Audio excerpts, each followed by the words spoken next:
Assalamualaikum warahmatullahi wabarakatuh. Selamat pagi.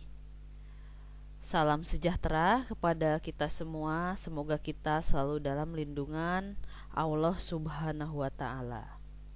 Sebelum kita belajar, mari kita berdoa menurut kepercayaan kita masing-masing. Berdoa di dalam hati dimulai.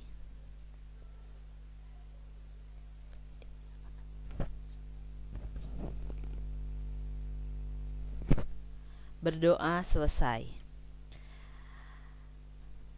Baik, pada pertemuan kali ini Ibu akan menjelaskan mengenai geografi penduduk, ya. Kita telah mengetahui apa itu geografi, apa itu penduduk. Nah, geografi ilmu yang mempelajari tentang bentuk permukaan bumi. Nah, di dalam permukaan bumi ini tentu yang hidup itu adalah antroposfer atau kehidupan manusia. Nah, pada tema pagi ini Ibu akan menjelaskan mengenai sejarah asal-usul manusia, pertumbuhan kepadatan dan persebaran penduduk, interaksi penduduk dengan sumber daya alam. Nah, geografi penduduk itu pada hakikatnya mempelajari penduduk dan kaitannya dengan ruang bumi manusia, ya. Nah, dalam buku Kawi menyatakan bahwa geografi penduduk adalah suatu studi tentang bentuk bumi yang ditempati oleh kehidupannya, ya, yaitu penduduk. Nah, kemudian mempelajari juga tentang jumlah karakteristik dan juga dinamika penduduk dalam kaitannya dengan sosial, ekonomi, dan lingkungan yang menggunakan pendekatan ekologi, ya, atau kewilayahan. Nah, penduduk ini pada awalnya itu sering melakukan migrasi, di mana migrasi itu merupakan salah satu fenomena penduduk yang dipelajari di sini, ya, di dalam geografi penduduk. Migrasi pada umumnya terjadi di daerah-daerah yang dipandang menguntungkan dari segi ekonomi, sosial, dan keamanan.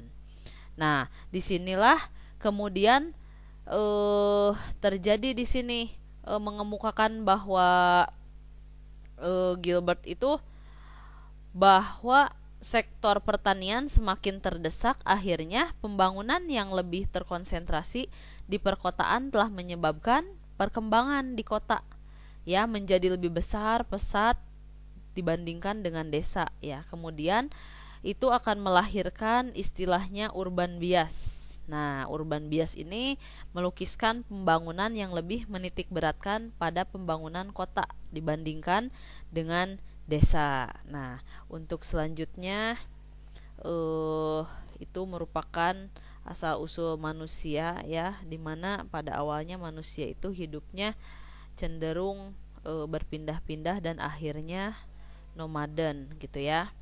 Oke, baik. Nah, dalam gambar ini merupakan distribusi populasi dunia. Tentu bahwa di dalam gambar ini terlukis bahwa distribusi penduduk itu banyak sekali di Asia. Apakah ada kaitannya dengan faktor iklim atau cuaca atau faktor yang lainnya mengapa terkonsentrasi banyak di Asia, ya? Ini tahun 1998 sudah sepadat ini, apalagi saat ini tahun 2021, ya. Nah, ini grafik pertumbuhan penduduk dunia, ya. Grafik pertumbuhan penduduk dunia dari tahun ke tahun, ya. Ini mulai dari tahun 10.000 yang lalu, ini penduduk sampai saat ini sampai tahun 2000 itu semakin meningkat, ya, pertumbuhan penduduk ini. Akhirnya hal ini ditunjang oleh kemajuan pola pikir manusia dan teknologi, ya, yang semakin berkembang. Kemudian di sini pertumbuhan penduduk dunia, ya. pertumbuhan penduduk dunia, kita bandingkan di sini ada LDC dan MDC, artinya less developed countries, ini yaitu negara berkembang. Jadi pertumbuhannya dari tahun ke tahun, di sini tahun 1980 ini prediksi ya oleh ensiklopedia, sampai tahun 2025 ini penduduk di negara berkembang ini akan selalu meningkat ya, berbeda dengan negara-negara maju ya, more developed countries, artinya jumlah penduduknya itu seimbang ya, artinya tidak memiliki terlalu banyak natalitas di sini ya, kelahiran penduduk. Nah, kita lihat juga grafik dari perkembangan populasi dunia. Di sini ya, menurut grid sama ternyata sampai tahun 2050, artinya negara berkembang itu jumlah penduduknya akan semakin meningkat. Nah, berbeda dengan negara industri ya. Di sini negara industri cenderung stagnan atau peningkatannya juga tidak terlalu signifikan ya. Nah, kemudian sama ini juga ya, grafik populasi penduduk sampai tahun 2050, artinya yang merah masih negara maju, ini tidak mengalami peningkatan yang terlihat tampak jelas. Jadi seimbang ini ya. Nah, jika negara yang berkembang terus meningkat ya pertumbuhan penduduknya. Nah, dari sini maka nanti di akhir kita akan melihat bentuk piramida negara maju dengan negara berkembang itu sangat berbeda sekali. Baik. Di sini distribusi populasi penduduk ini terkonsentrasinya di mana? Ya. Nah, ini di Asia, kemudian Asia Selatan, ini Asia Tengah ya, Asia Timur. Nah, ini terkonsentrasinya di wilayah mana? Nah, di wilayah dataran yang lebih kering, artinya ini di wilayah-wilayah hujan tropis. Nah, kemudian di wilayah Asia Selatan ini mendominasi di daerah yang basah. Kemudian kalau di South Asia, East Asia ini highland, artinya di sini Asia ini berada di dataran tinggi. Berbeda dengan negara Eropa dengan Amerika Utara, ini ya di daerah yang lahannya itu cenderung dingin gitu ya. Nah, kita lihat di sini negara ya dengan total populasinya, kita lihat di sini bagaimana struktur dan distribusinya, bahwa 3/4 dari penduduk hidup 5% di atas permukaan bumi. Nah, ini hanya 5% ya. Nah, ini penelitian pada tahun 2010 5 Maret. Nah, kita lihat populasinya di sini yang mendominasi banyak itu ya. Negara mana saja? Kita lihat Indonesia saja ya. 250 juta jiwa ya di sini. Kemudian Amerika Serikat juga ini sangat tinggi ya populasinya. Nah, apalagi ini dibandingkan dengan Cina lebih besar sekali populasinya ya, penduduknya. Baik, di sini gambar ini menunjukkan kelebihan populasi ya. Overpopulation is when there are too many people relative to available resources. Simple density is not the determinant. Artinya, kelebihan populasi adalah ketika ada terlalu banyak orang yang relatif terhadap sumber daya yang tersedia. Ya, di sini kepadatan sederhana bukanlah penentu gitu ya. Nah, ini terjadi overpopulasi. Jadi terlalu banyak sumber daya manusianya di sini ya. Nah, di sini adalah angka pertumbuhan penduduk alaminya di sini ya. Bahwa di sini negara-negara yang ada di Afrika ini sangat tinggi sekali ya jumlah angka kelahiran alaminya. Maaf, natural increase-nya ya.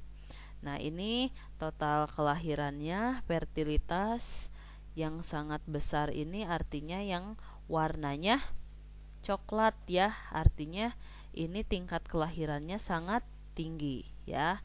Di sini kita lihat Brazil juga ya, kita tinggi sekali ya. Nah, berbeda dengan negara-negara yang ada di utara ya. Seperti Eropa ini tidak terlalu signifikan gitu ya total kelahirannya. Oke. Ini kelahiran. Nah, di sini gambar ini menunjukkan angka kematian bayi. Artinya ya, angka kematian bayi ini kita baca dulu di sini angka kematian bayi, jumlah kematian anak di bawah usia 1/1000 kelahiran hidup ya. Tarifnya berkisar, nah ini ya, dari serendah 3 Singapura dan Iceland ya. Kemudian hingga 150 ini misalkan di Sierra Leone, Afghanistan ya. Nah, kemudian angka Amerika Serikat hanya di atas 6 ya, hanya di atas 6. Nah, ini angka kematian bayi yang tertinggi cenderung menghasilkan angka kesuburan yang lebih tinggi karena keluarga mencari asuransi untuk kehilangan anak ya. Ini artinya di sini Ibu telah menayangkan gambar angka kematian bayi gitu ya.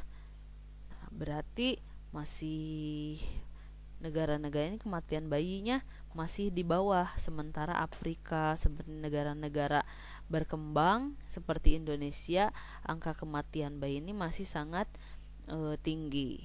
Artinya ini ada faktornya tidak? Kenapa negara maju angka kematian bayinya sangat rendah daripada Indonesia gitu ya.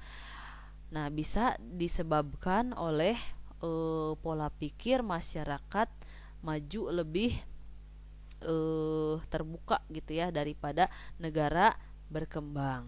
Nah, kemudian dari asupan nutrisinya juga sangat berbeda sekali. Baik, selanjutnya ini adalah total fertility rate, artinya total kelahirannya ya. Jumlah rata-rata anak yang akan dimiliki seorang wanita selama masa suburnya. Tarif ini bervariasi dari lebih dari 1 itu Jepang dan Italia hingga sekitar 7 misalkan di Nigeria dan Mali ya, sementara Amerika hanya 2. Artinya ketika di Amerika itu hanya melahirkan 2 anak, nah ya, satu perempuan melahirkan dalam 1 tahun itu bukan 1 tahun misalkan ya, diperkirakan aja 2 anak dalam suatu wilayah ini ya diperkirakannya. Di suatu wilayah 2, di Nigeria itu satu wilayah itu bisa melahirkan sampai 7 anak. Berbeda dengan Jepang ya di sini. Jepang hanya 1. Artinya ini over population nantinya ya. Nah, di sini umumnya dianggap sebagai tingkat pergantian.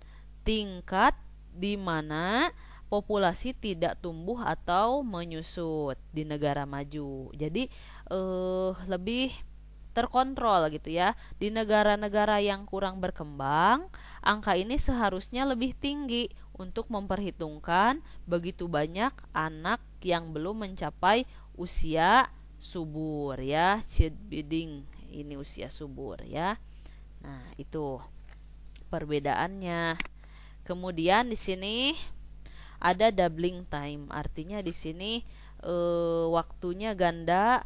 Di sini berapa lama waktu yang dibutuhkan untuk populasi 2 kali lipat ukurannya ya. Nah, penduduk akan bertambah 2 kali lipat itu kapan gitu ya. Kemudian di sini menggandakan waktu, mengasumsikan populasi akan tumbuh pada tingkat tahun tertentu, artinya tahun berapa ya, diperkirakan dengan membagi tarif tahun populasi meningkat menjadi 70 ya. Nah, diperkirakan misalkan dunia berapa tahun lagi akan doubling time. Ini kita perhitungkan misalkan di dunia ini 50 tahun lagi. Artinya ketika di United States ini 35 tahun lagi. Di sini more developed countries ya. Ini artinya akan doubling time ini sangat lama, 550 tahun lagi. Sementara low developed countries atau negara berkembang ukurannya akan bertambah penduduk ini, doubling time ini 40 tahun lagi ya, berbeda dengan negara maju. Nah, Honduras 22 tahun. Bahkan Denmark diperkirakan 700 tahun lagi doubling time-nya. Rusia tidak pernah Rusia itu. Jadi, negara-negara maju dengan negara berkembang itu sangat berbeda sekali ya. Nah, begitu. Jadi, perbedaannya sangat signifikan.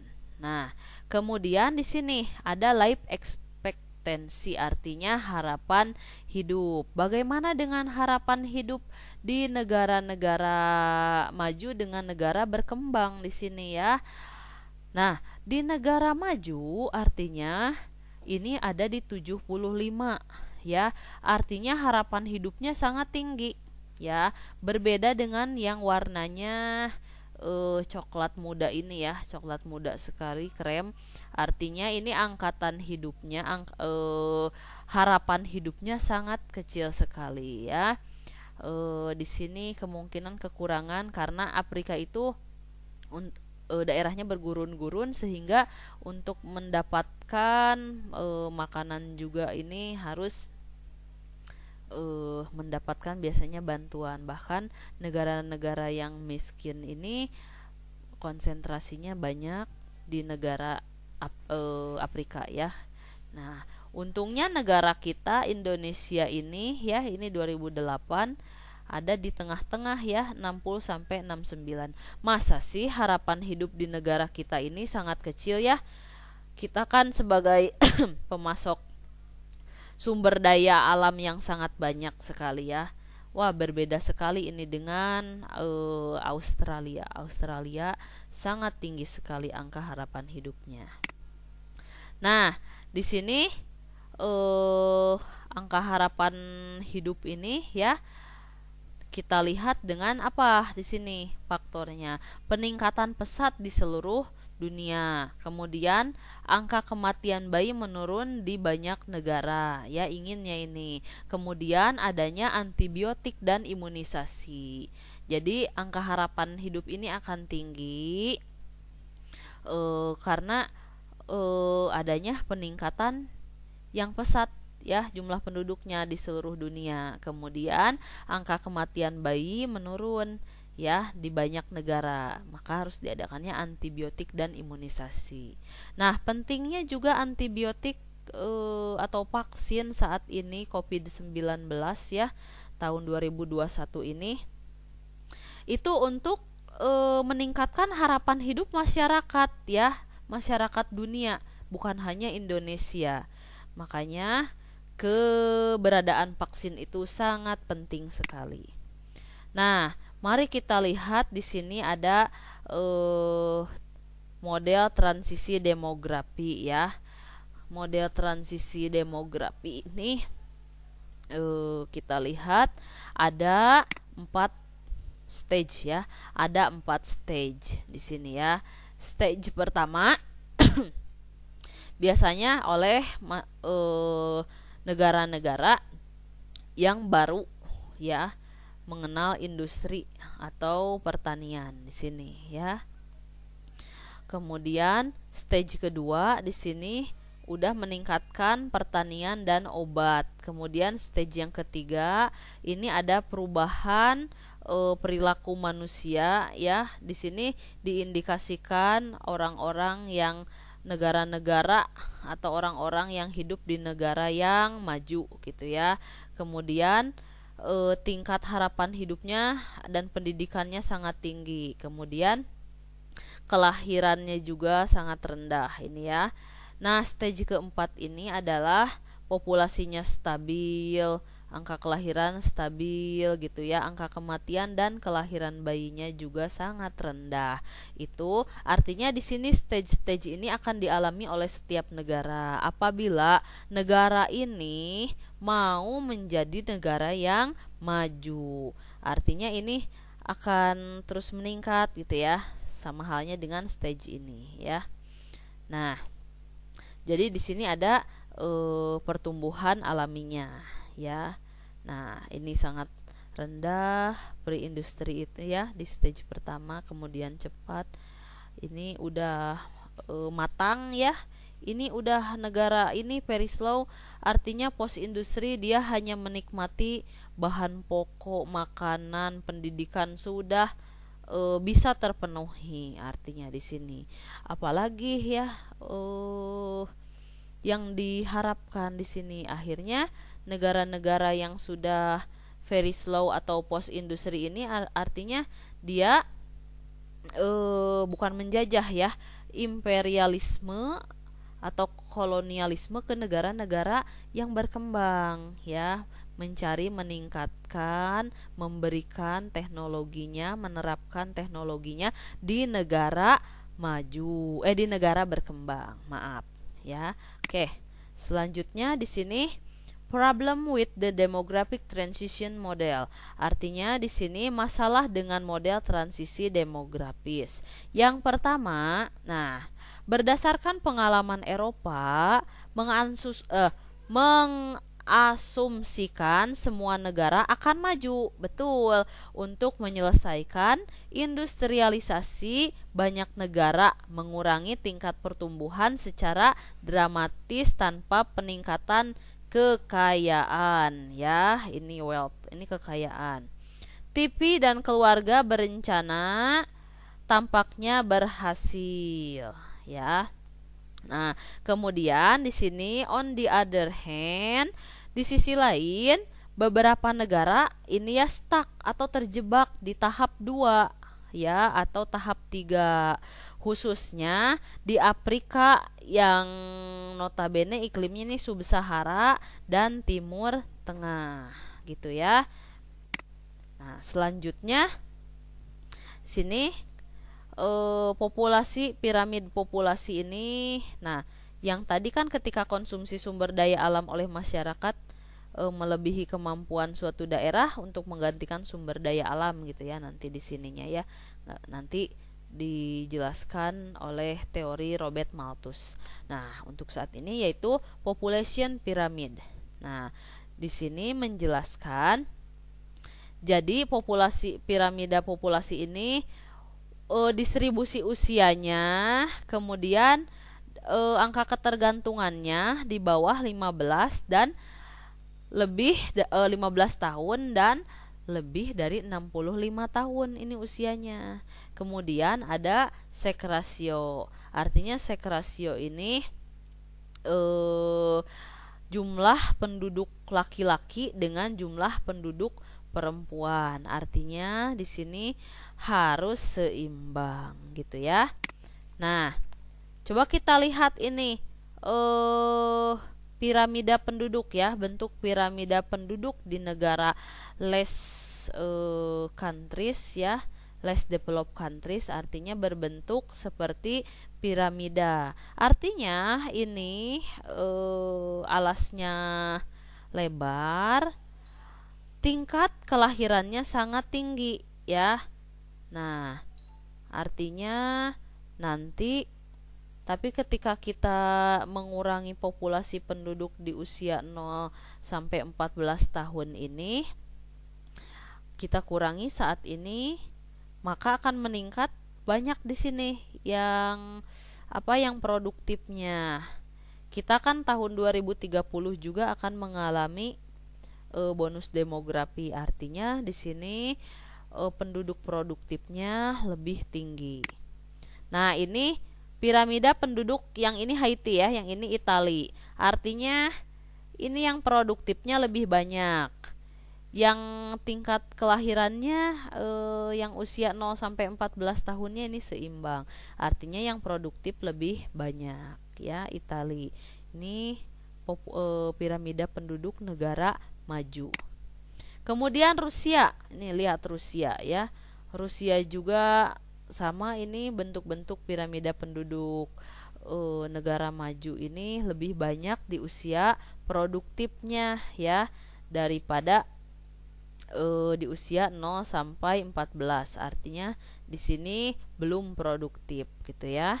Nah, bahkan tadi kan slide sebelumnya telah dijelaskan bahwa Rusia itu tidak akan pernah mengalami doubling time gitu ya. Nah, selanjutnya ini di Chili. Chili ini masih sama dengan Indonesia ya, berbentuk piramida konstruktif gitu ya. Chili ini sama. Kemudian United States ini berbentuk batu nisan. Artinya ini seimbang ya, kelahiran dengan kematian ini seimbang. Penduduk yang belum produktif kemudian produktif ini seimbang. Nah, kemudian yang non produktifnya juga di sini hanya sedikit. Nah, itu ya. Nah, di sini overpopulation ya. Di sini overpopulasi ini apa gitu ya? Artinya ketika konsumsi sumber daya alam oleh masyarakat ya melebihi kemampuan suatu daerah untuk menggantikan sumber daya alam tersebut. Artinya di sini terlalu banyak pemukiman sementara untuk menanam sumber daya alam, kebutuhan pokoknya ini tidak ada ya. Makanya ini yang akan menimbulkan kelaparan ya. Ini terlalu banyak populasi. Nah, ini kemudian menurut Robert Thomas Malthus ya menanggapi mengenai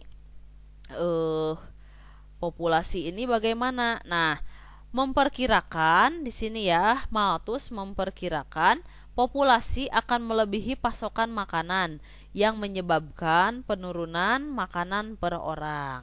Jadi gini maksud Malthus ini, memperkirakan antara deret ukur dengan deret hitung.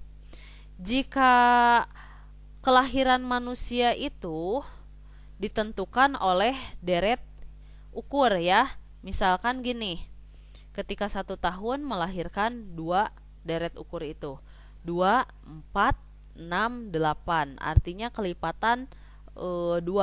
Kalau deret hitung makanan itu nggak mungkin kayak deret ukur gitu ya. Kalau sekarang sudah makan nasi itu nomor 1, beberapa jam kemudian ingin makan mie misalkan, jadi deret hitung makanan itu 1, 2, 3, 4, 5. Jadi akan terus ingin makan manusia itu, berbeda dengan pertumbuhan penduduk. Artinya pasokan makanan, nah di sini ya, pasokan makanan harus lebih banyak daripada populasi ya. Nah, ini lihat misalkan ini suatu masalah. Misalkan makanan ada 2, populasi 2, ini seimbang. Makanan ada 4, populasi 4 ya. Udah meningkat 4. 8, populasi 16. Artinya ini kurang, semakin kurang. Ketika populasi bertambah, makanan sumber daya alam semakin berkurang karena kebutuhan tempat tinggal manusia gitu ya di sini. Dengan asumsi nantinya di sini populasi tumbuh secara eksponensial. Kemudian pasokan makanan tumbuh secara hitung. Kemudian food storage and chaos invertible. Artinya di sini kekurangan pangan dan kekacauan yang tak terhindarkan ya. Ini terjadi. Ini yang ditakutkan ya. Nah, kemudian di sini juga ya kita lihat dampak dari populasi ya, dampaknya populasi kemudian dengan adanya teknologi atau dengan influence di sini ya. Nah, lihat terjadinya apa? Global warming, kemudian kehilangan habitat atau spesies tertentu, kemudian resource depletion, kemudian cadangan makanan di seluruh dunia ini bagaimana? But hanya regional ya, tidak memenuhi secara global gitu ya. Nah, di sini juga kita lihat populasi dan bagaimana populasi dengan konsumsinya, kebutuhan pangan. Nah, populasi ini negara yang warna coklat ini negara berkembang ya, negara maju. Populasinya sangat sedikit, sementara negara berkembang populasinya sangat banyak ya. Nah, hazardous waste artinya di sini ketika di negara berkembang ini bencana ini akan lebih banyak ini di negara yang maju ya. Kemudian konsumsi energi juga di sini yang akan lebih banyak dikonsumsi oleh negara maju ya daripada negara berkembang.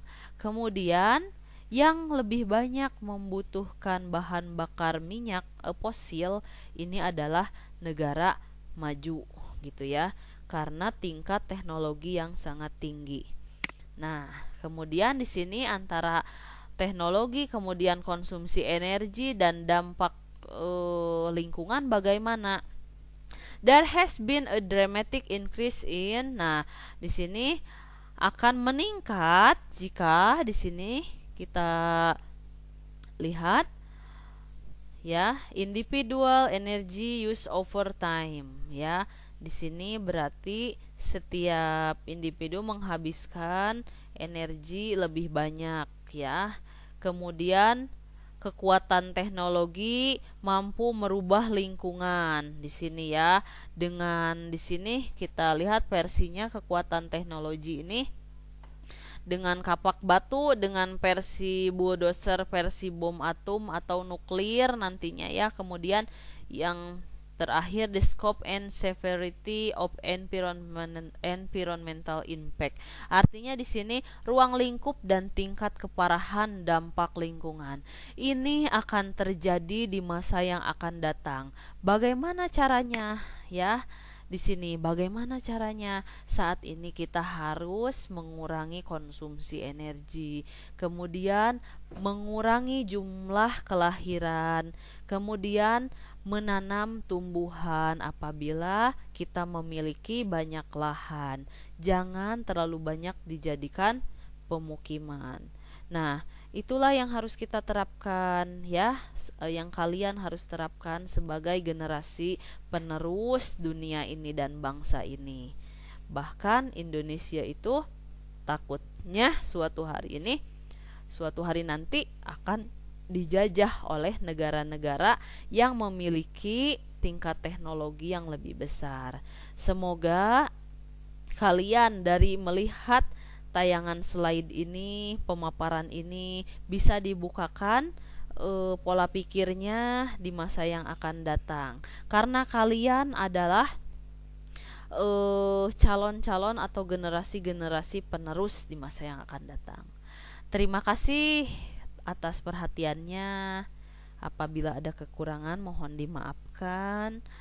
Assalamualaikum warahmatullahi wabarakatuh. Salam geografi.